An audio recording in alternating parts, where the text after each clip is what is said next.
Di Jazirah Arab itu ada yang disebut kaum Quraisy. Ketika ditanyai, siapakah Tuhan kalian? Maka mereka akan menjawab, Tuhan kami adalah Allah. Siapa yang menciptakan kalian? Maka mereka akan menjawab, yang menciptakan kami adalah Allah. Ini orang-orang Quraisy. Mereka membuat berhala-berhala. Wala in sa'altahum man khalaqahum layaqulunallah fa anna yufakun. Dan jika engkau tanya kepada orang-orang Quraisy yang membuat berhala-berhala, siapa yang menciptakan kalian? Mereka akan menjawab Allah. Nah, bagaimana dengan baginda Rasulullah Muhammad sallallahu alaihi wasallam? Sejak dari dia dilahirkan sampai dia mendapatkan wahyu, tak pernah ada riwayat satupun yang menceritakan beliau pernah mengikuti prosesi-prosesi penyembahan kepada berhala.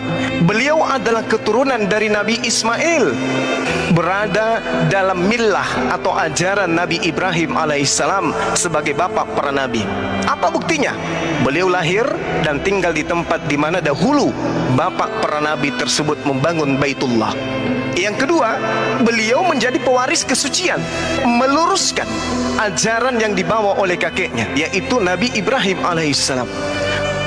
Wajah beliau belum pernah sujud kepada berhala. Perut beliau tidak pernah minum minuman khamar.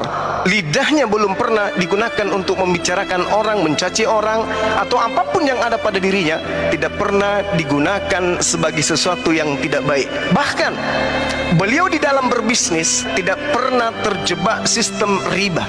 Bahkan beliau ketika anak-anak tidak pernah kemudian ikut atau menonton hiburan malam yang ada pada masa itu. Namun atas izin Allah, beliau tidak jadi melakukannya ketika ada ajakan melakukan suatu kemaksiatan. Beliau ditidurkan, atau itu akan terjadi bahwasanya beliau akan menghindari perbuatan-perbuatan sampai kepada titik di mana beliau terheran kenapa kelakuan bangsa jahiliyah ini semakin menjadi-jadi. Beliau bertahannuts, beliau menyepihkan diri, beliau menyendirikan diri. Pada saat itulah kemudian malaikat Jibril atau Roh Kudus datang memberikan wahyu kepada dirinya. Agama Rasulullah adalah millah, agama yang lurus, ajaran yang lurus, yaitu ajaran Nabi Ibrahim alaihissalam.